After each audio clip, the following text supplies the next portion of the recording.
The crystalline doors of Lady Vexalia's private chambers sealed with a soft hiss. For the first time in many cycles, the Azurian noblewoman was truly alone.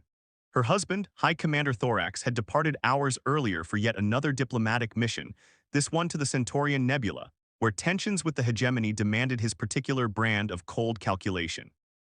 Vexalia glided to the viewport, her luminescent blue skin catching the light of distant stars. Her four-fingered hand pressed against the transparent aluminum as she watched her husband's diplomatic vessel shrink to a pinpoint before disappearing into the fold of space. She felt nothing, no sadness, no relief, only the familiar emptiness that had defined their 12 years of political marriage. "Computer," she said, her melodic voice echoing in the spacious chamber. "What is the estimated duration of the High Commander's absence?" High Commander Thorax's mission parameters indicate a minimum absence of 16 standard days. The station's AI responded. 16 days. 16 days without the weight of his expectations, without pretending that their union was anything more than a strategic alliance between two powerful Azurian houses. 16 days of freedom and crushing loneliness. Vexalia moved to her dressing chamber, discarding her formal attire, layers of ceremonial metals and bioluminescent fabrics that signified her rank. As the last piece fell away, she studied her reflection. Her elongated frame, the delicate ridges along her shoulders, the cascade of what humans might call hair, though it was finer, almost crystalline in texture, all marked her as the epitome of Azurian beauty. Yet her husband had never looked at her with desire, only with calculation. "Computer, send for my attendant," she said after a long moment. "The human alien." "Attendant alien has been notified, Lady Vexalia." She wrapped herself in a simple robe, one that revealed more of her azure skin than would be appropriate in public. Why had she asked for him specifically? Elian had served in her household for 5 years, always silent, always efficient. A human among Azurians, he was practically invisible to most of her kind, but Vexalia had noticed him. The way he moved with quiet dignity, the way his eyes, amber like the rings of Calypso, never judged, only observed. The door chimed softly. "Enter," she commanded, her voice steadier than she felt. Elian stepped into the chamber and bowed deeply. "My lady summoned me." He was tall for a human, with copper-brown skin and dark hair cropped close to his scalp. His uniform, the gray and silver of her household, did little to disguise his physical strength, earned through years of service in human military before mysterious circumstances brought him to Azurian space. "Look at me, Elian," she said. He raised his head, meeting her gaze. Those amber eyes revealed nothing, as always. "How long have you served in my household?" 5 years, 3 months, and 17 days, my lady." Vexalia moved closer. "And in that time have you formed any impressions of me, of my life?" A flicker of surprise crossed his features before his expression returned to its neutral state. "It is not my place to form impressions, my lady. Tonight I am making it your place." Her voice dropped to a near whisper. "Tonight I want truth, not protocol." Elian's jaw tightened. "My lady, perhaps another attendant." "I did not ask for another attendant." Vexalia's inner light pulsed with emotion, causing her skin to glow more intensely. "I asked for you." She moved to a table where crystal decanters held rare spirits from throughout the galaxy. With deliberate movements, she poured 2 glasses and extended one to him. "My lady, I cannot." "You can," she interrupted, "and you will. Tonight the usual boundaries do not exist." Something shifted in his eyes, recognition, perhaps understanding. He took the glass. "To freedom," she said, raising her drink. He hesitated, then touched his glass to hers. "To freedom." Vexalia felt the burn of the spirit down her throat, a pleasant fire spreading through her chest. "My husband has left for 16 days, she said, setting down her glass. "For 16 days I am alone with my thoughts, my regrets, my desires." Elian remained still, watching her with those perceptive eyes. "Do you know what it's like, Elian, to be seen as nothing but a political asset, to never feel the touch of someone who desires you for yourself?" She moved closer, close enough to sense the heat radiating from his human form. "For 5 years you have watched me, silent, present, but tonight I need more than your silence." His breath caught almost imperceptibly. "What do you need, my lady?" Vexalia reached out, her blue fingers hovering just above his chest. "I need you to satisfy me," she whispered. "Not as my servant, not as a human attending to an Azurian noble, as a man who sees a woman standing before him." Elian's pulse quickened visibly at his throat. "This crosses boundaries that exist for good reason, my lady." "Perhaps," she admitted, "but tonight I am not asking, I am commanding you. Satisfy me, Elian, make me feel something real." Their eyes locked, a silent communication passing between them, the weight of hierarchy, of different worlds, of forbidden possibility. Then slowly, deliberately, Elian set down his glass. As you wished, he said, his voice deeper than before, my lady. The first touch of Elian's hands on her skin sent a current through Vexalia's body that made her bioluminescent markings pulse with a brilliance she hadn't experienced in years. His fingertips traced the delicate ridges along her shoulders with unexpected tenderness, as if he'd memorized every detail of her alien anatomy. How long have you wanted this? She whispered, her voice trembling despite her effort to maintain control. Elian's amber eyes held hers, no longer veiled by deference. Since the lunar festival 3 years ago, you stood alone on the observatory deck while everyone else celebrated below. I brought you Terran champagne, and for a moment you looked at me, truly looked at me. Vexalia's breath caught, I remember.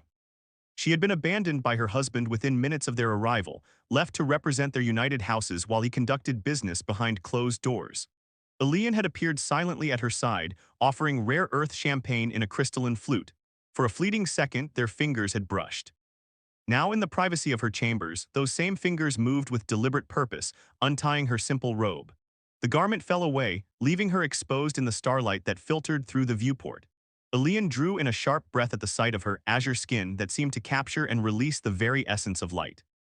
You are beautiful, he said simply, the words carrying the weight of years of silent observation.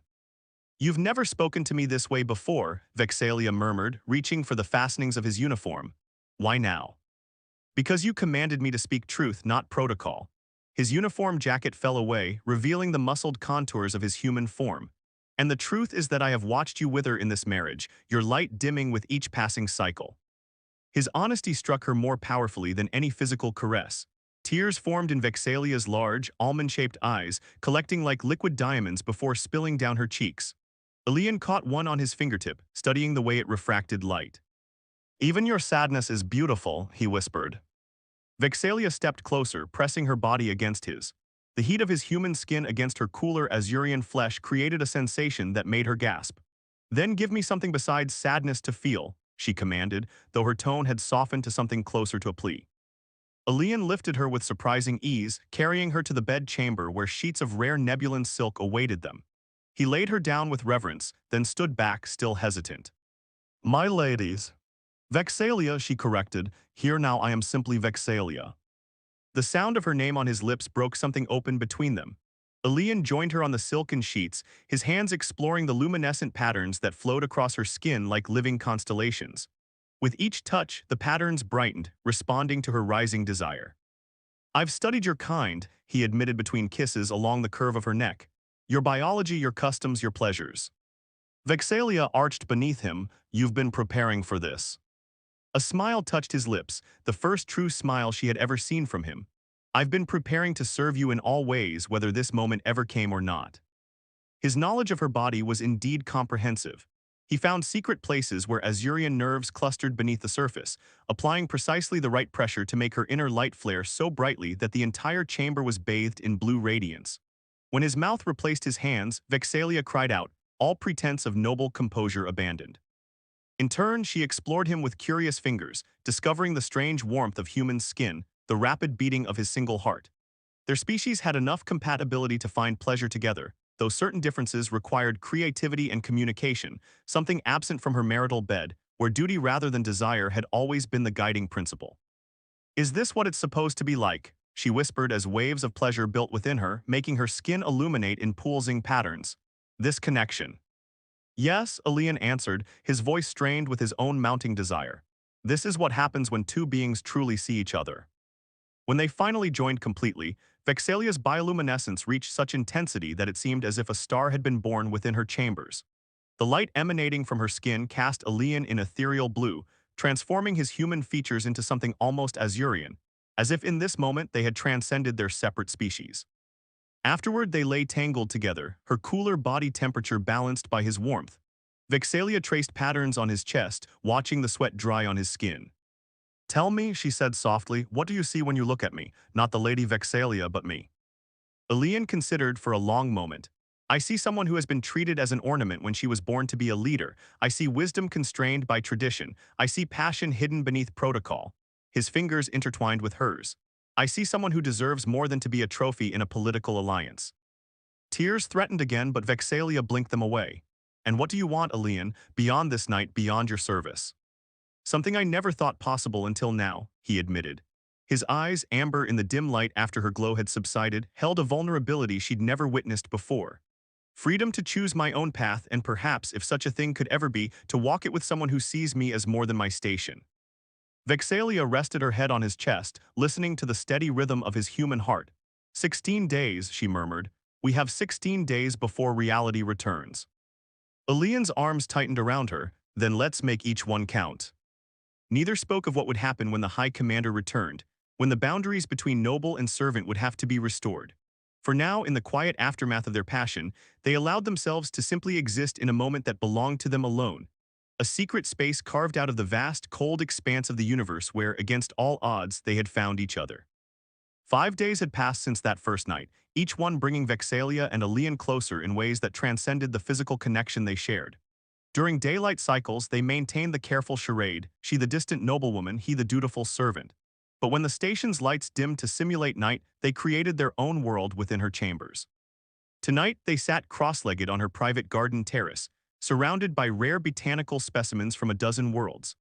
A small anti-gravity field contained a miniature nebula of Vexalia's own design, swirling clouds of luminescent gases that mimicked the stellar formation where she was born. Tell me about your homeworld, she said, pouring Elian a glass of Terran wine, an act that would scandalize any Azurian who witnessed a noblewoman serving a human.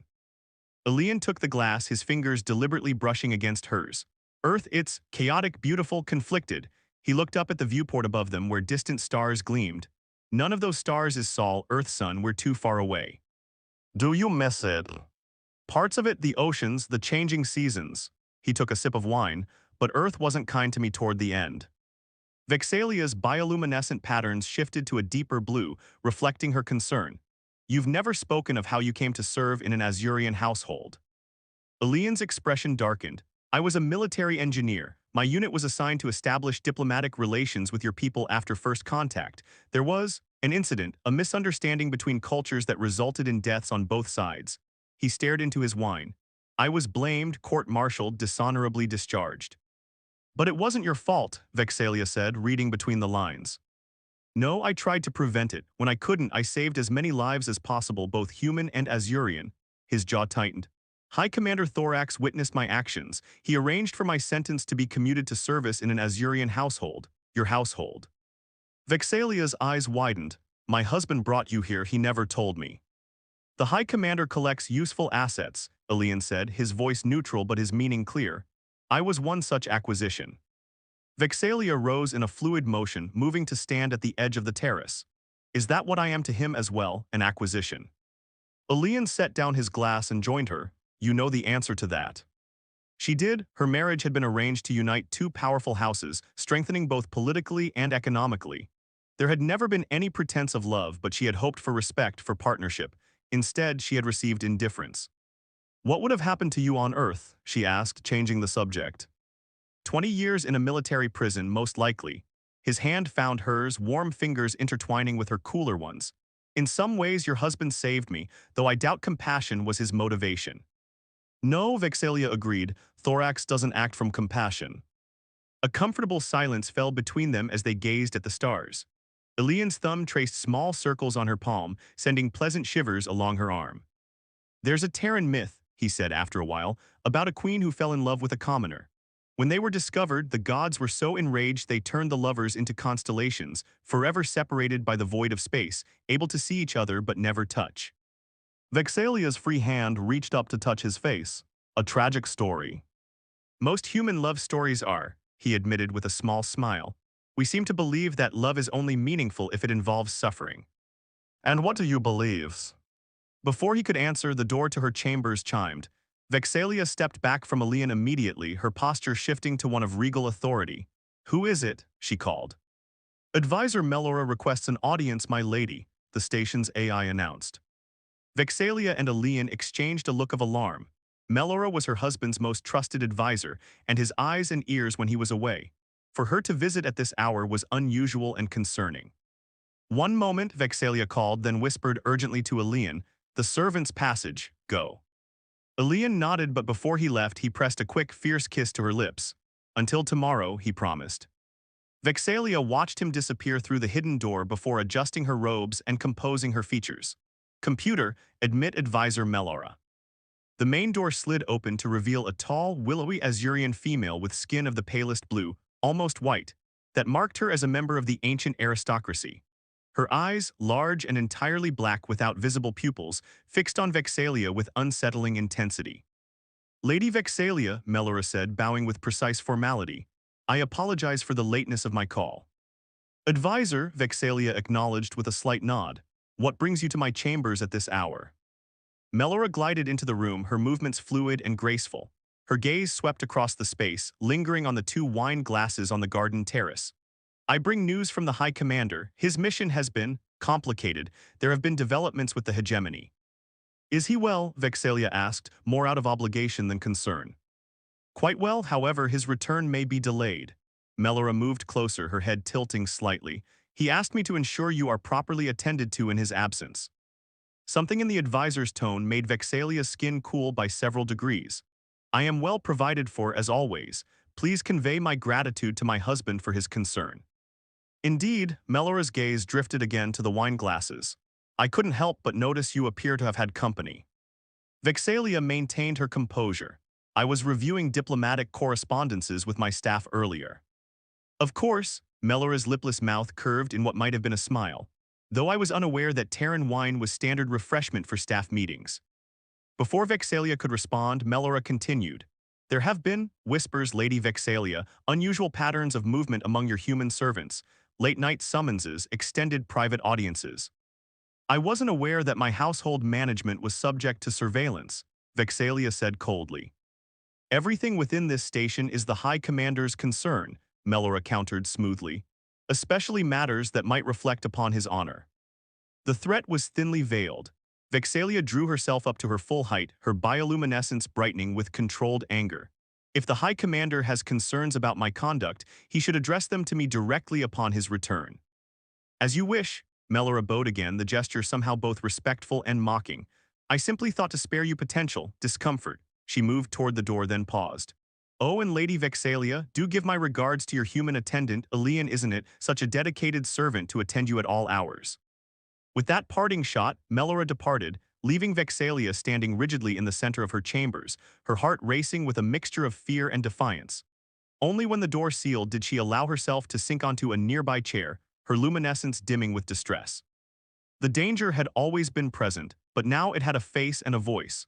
Melora knew, or at least suspected, and she would not hesitate to use that knowledge against Vexalia if it served her purpose. Yet even as fear curled through her, Vexalia felt something else rising within her, determination. For the first time in her life, she had found someone who saw her true self, who valued her for more than her political connections or her status. She would not surrender that without a fight. Rising, she moved to the communication panel. Computer, locate attendant Elian and send him a message. The garden requires additional care tonight. Please return at once. She knew she was taking a risk, but some people were worth the risk. He's returning tomorrow, Vexalia announced, her voice barely above a whisper as she stood at the viewport, watching distant ships dock at the station. 3 days had passed since Melora's ominous visit, 3 days of increased caution, of stolen moments and watchful glances. Elian, who had been adjusting a climate control panel in her chambers, froze at her words. How long have you known? He asked, setting down his tools. The official communication arrived an hour ago. Vexalia turned to face him, her luminescence dimmed to a faint glow, betraying her distress. The negotiations concluded earlier than expected. The High Commander's vessel will dock at midday. Elian crossed the room to her, protocol forgotten, as he took her hands in his. We knew this day would come. Yes, she agreed, but not so soon. Not before, she trailed off, unable to articulate exactly what she had hoped for. More time, a plan, a miracle. Before we decided what this means, Elian finished for her. He brushed his knuckles against the delicate ridges on her cheek, a gesture that had become intimate between them. What does it mean, Vexalia? The question hung in the air between them, weighted with all the impossibilities of their situation. An Azurian noblewoman and a human servant, an arranged political marriage that could not be easily broken, cultural taboos that spanned galaxies. I don't know, she admitted. I only know that I cannot return to the emptiness of before. These days with you, I've felt more alive, more myself than in all my years. Elian's amber eyes held hers. Then we must find a way forward. How my husband has never valued you, Elian said bluntly. He uses you as he uses everyone as political currency. You deserve more. Vexalia moved away from him, packing the perimeter of her chambers. You don't understand Azurian politics. Marriages between great houses aren't easily dissolved. The consequences would be far-reaching, affecting thousands of lives, trade agreements, territorial claims. And what of your life, Elian challenged? Does it count for nothing against these political concerns? Before she could answer, her communication panel chimed. Incoming transmission from advisor Melora, the station's AI announced. Vexalia gestured for Elian to retreat to the adjacent room. Only when he was out of sight did she accept the transmission. Melora's pale face appeared on the screen, her black eyes unreadable as always. Lady Vexalia, she began without preamble, I thought you should be informed that the High Commander's vessel has increased speed. He will arrive within 3 hours. Vexalia maintained her composure despite the shock. Thank you for the update, advisor. Additionally, Melora continued, he has requested your presence in the main docking bay for his arrival, with full ceremonial honors. Of course I will make preparations. Melora paused, then added with deliberate emphasis. He has also requested a full accounting of household activities during his absence, including all personnel movements and special assignments. The threat could not have been clearer. Vexalia felt cold dread spreading through her body but kept her expression neutral. I look forward to providing him with a complete report. I'm sure you do, Melora's mouth curved in that not-quite smile. Until then, Lady Vexalia. The transmission ended, leaving Vexalia staring at a blank screen. Elian emerged from the adjacent room, his expression grim. She knows, he said simply. Yes, Vexalia sank into a chair, and soon so will my husband. Elian knelt before her, taking her hands once more. Then we have 3 hours to decide our future. What future? She asked bitterly. Once Thorax knows, you'll be fortunate if he merely sends you back to Earth's prisons. More likely, he'll have you executed for treason. I'm not afraid of death, Elian said with quiet certainty. Well, I am, Vexalia's voice rose, her luminescence flaring with emotion. I'm afraid of your death. I'm afraid of returning to the half-life I lived before you. I'm afraid. Her voice broke. I'm afraid of losing this, whatever this is between us. Elian cupped her face in his hands. Then let's leave now before he returns. Leaves and go where? Anywhere, the outer colonies, the free territories, places where species mingle freely, where your lineage and my humanity won't matter. For a moment, Vexalia allowed herself to imagine it, freedom from duty, from the cold political calculation that had governed her entire life.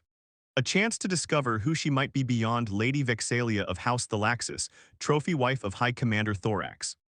I have access to a shuttle, Elian continued, his words coming faster now. I can disable the tracking systems. We could be halfway to the free territories before anyone realizes we're gone. Hope flared briefly in her chest, then dimmed. My husband has connections throughout the quadrant. He would hunt us down. Then we go further beyond the quadrants. As fugitives, always looking over our shoulders, she shook her head. That's not freedom, Elian, that's just a different kind of prison. Before he could argue further, the door to her chambers slid open without warning. Both Vexalia and Elian turned, startled, to find advisor Melora standing in the doorway, flanked by 2 Azurian security officers. Well, Melora said, her voice colder than space itself. This is even more compromising than I anticipated. Elian rose smoothly to his feet, positioning himself slightly in front of Vexalia in a protective stance. Advisor Melora, your timing is impeccable. Indeed, Melora signaled the security officers to remain at the door as she glided into the room. Though I believe I'm interrupting what appears to be an escape plan, how very dramatic. Vexalia stood, drawing herself up to her full height. You have no authority to enter my private chambers unannounced, advisor. I have the High Commander's authority, Melora countered. He suspected something amiss when I reported the unusual patterns surrounding your human servant. He authorized me to investigate further if necessary. Her black eyes shifted to Elian. And it seems my suspicions were well-founded. Whatever you think you know, Vexalia began. I know enough, Melora interrupted. Enough to destroy both of you. She moved closer, her voice dropping to a near whisper. Did you really think no one would notice, the way you look at each other, the convenient late-night summonses, the human has been practically living in your chambers? Elian's jaw tightened. If you're going to arrest me, get on with it. Arrest you? Melora laughed, a sound like breaking crystal. Oh no, the High Commander has special plans for traitors who violate his trust and his property. I am not property, Vexalia hissed, her luminescence brightening with rage. Aren't you? Melora challenged. Your marriage contract specifies quite clearly the conditions of your union, including fidelity. The penalty for violation is severe, particularly when the violation involves a lesser species. Vexalia felt something snap within her, a lifetime of constraint, of playing by rules set by others, of subjugating her own desires for duty. In that moment, a decision crystallized. Get out, she said, her voice dangerously quiet. Melora blinked. I beg your pardons. Get out of my chambers. Vexalia stepped forward, her inner light so bright now that Melora had to squint. Now. You forget yourself, Lady Vexalia. I represent your husband's authority. And you forget that I am not merely the High Commander's wife. Vexalia's voice took on a new resonance, one that Elian had never heard before. I am Lady Vexalia of House Thalaxis, daughter of Supreme Arbiter Zener, niece to the sovereign matriarch herself. My blood carries the legacy of 5 generations of Azurian leadership. Melora's confidence wavered visibly. The High Commander. The High Commander married me for my bloodline, for the power and connections it brought him. Vexalia advanced another step. Did you think I was unaware of this? Did you think I did not maintain my own networks, my own sources of information and influence? For the first time, uncertainty flickered across Melora's features. What are you saying? Vexalia's voice was steel-wrapped in silk. I'm saying that if you speak one word of what you've seen here, I will use every connection at my disposal to ensure that both you and the High Commander face an inquiry before the Sovereign Council. I have documented his numerous violations of diplomatic protocol, his secret dealings with the hegemony, his unauthorized weapons development. Elian watched in awe as Vexalia transformed before his eyes, no longer the neglected wife but a formidable power in her own right. You're bluffing, Melora said, but her voice lacked conviction. Am I? Vexalia smiled, a cold expression that never reached her eyes. Contact my aunt, the sovereign matriarch. Ask her what evidence I've been gathering these past 5 years while playing the role of dutiful, oblivious wife. Ask her what awaits my husband should I decide to speak. A tense silence filled the chamber. Even the security officers at the door shifted uncomfortably. Finally, Melora inclined her head in a gesture that was not quite submission but certainly retreat. I see I have misunderstood the situation. Perhaps we should discuss this further, in private. Perhaps we should, Vexalia agreed. After my husband's return, for now you will leave my chambers and speak of this to no one. Melora hesitated, then nodded stiffly. She turned to leave, then paused at the door. You play a dangerous game, Lady Vexalia. No, advisor, Vexalia corrected her. For the first time in my life, I'm not playing at all. Only when Melora and the security officers had departed and the door sealed behind them did Vexalia allow her luminescence to dim. She swayed slightly, and Elian was immediately at her side, supporting her. That was, he searched for the right word, magnificent and terrifying. Vexalia leaned against him. It was also partly a bluff. I have evidence, yes, but not enough to guarantee our safety if Melora decides to expose us anyway. Then we still need to leave, Elian insisted. No, Vexalia straightened, newfound determination in her eyes. Running would only confirm our guilt. Instead, we face what comes next together, and on our terms, not theirs. Elian studied her face, seeing the strength that had always been there but had remained hidden even from herself. What are you planning? A slow smile spread across Vexalia's features, not cold like the one she had shown Melora but warm and genuine. A revelation of my own. She reached up to touch his face. You showed me what it means to be seen, to be valued. Now it's time I showed the High Commander exactly who he married. Outside the viewport, stars continued their eternal dance, indifferent to the small dramas playing out beneath them. But within Vexalia's chambers, a new constellation was forming, one built of courage, defiance, and the most unexpected of loves. The main docking bay of Celestial Station Thalaxis 9 gleamed with polished surfaces and ceremonial banners bearing the insignia of both House Thalaxis and the High Command. A delegation of officials, diplomats, and high-ranking officers formed perfect lines along the arrival corridor, their postures rigid with protocol and expectation. At the forefront stood Lady Vexalia, resplendent in formal attire that represented her dual status as both a daughter of House Thalaxis and wife to High Commander Thorax. Her ceremonial metals and bioluminescent fabrics had been arranged with precision, her natural glow enhanced by rare crystal dust that made her azure skin shimmer with each movement. To the casual observer, she appeared every inch the dutiful wife awaiting her husband's return. Only someone who knew her well would notice the subtle differences, the straightness of her spine, the lift of her chin, the calm resolve in her eyes. This was not the same woman who had watched her husband's departure 2 weeks earlier. 3 steps behind her, as protocol dictated, stood Elian.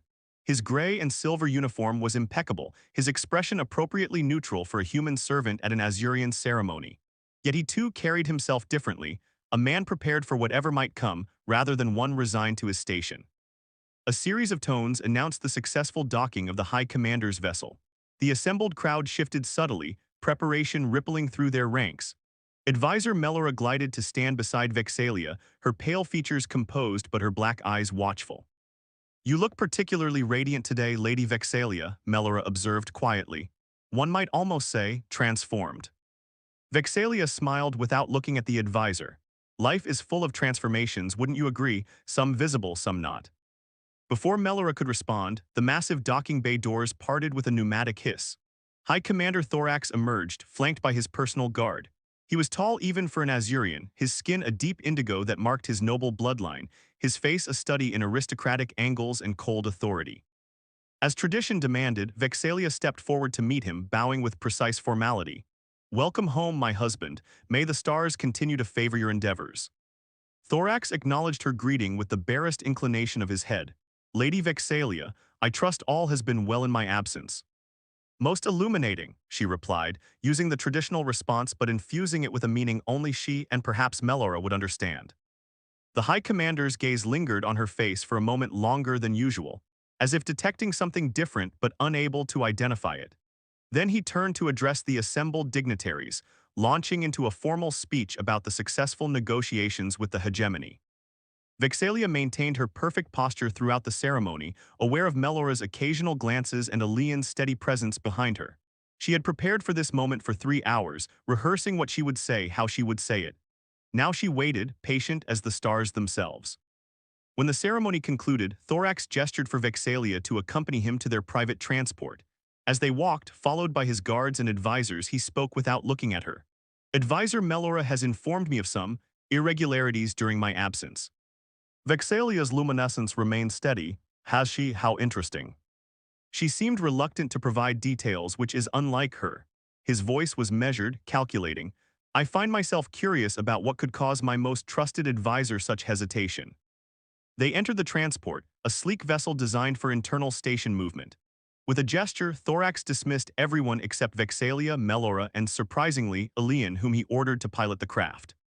When the doors sealed and they were alone, the High Commander's demeanor changed. The diplomatic polish fell away, revealing the cold strategist beneath. "Now," he said, his voice like the void between stars, "explain to me why my wife appears to have been conducting an affair with a human servant." Vexalia felt a flutter of fear but suppressed it immediately. Everything hinged on her response. She met her husband's gaze directly, an act that in itself violated the expected deference of an Azurian wife. "Is that what concerns you, husband? The species of the man I've taken to my bed, or is it the fact that I've exercised any choice at all?" Thorax's eyes widened fractionally at her boldness. In the pilot's seat, Elian tensed but remained silent, guiding the transport through the station's network of transit tubes. "You admit it then," Thorax said, his voice dangerous. "I admit that I have discovered what it means to be valued as more than a political asset," Vexalia replied evenly. "Something our 12 years of marriage has failed to provide." Melora made a small sound of shock, but Thorax silenced her with a gesture. His gaze never left Vexalia's face. "You understand the consequences of such an admission. Under Azurian law, I could have you stripped of rank, exiled from your house. Your human would face execution." "You could try," Vexalia agreed calmly. "But before you make that decision, perhaps you should consider a few things." She removed a small data crystal from her formal attire and held it up. It caught the light, refracting it into rainbow patterns across the transport's interior. "This contains complete documentation of your unauthorized weapons development program with the hegemony, the real purpose of your diplomatic missions. The same hegemony our government officially considers a hostile entity." The High Commander's luminescence darkened with anger. "Where did you get that information? Did you think I spent 12 years simply decorating our quarters and attending functions?" Vexalia's voice took on an edge. "I am a daughter of House Thalaxis. While you were constructing your power base, I was building my own network of informants and allies.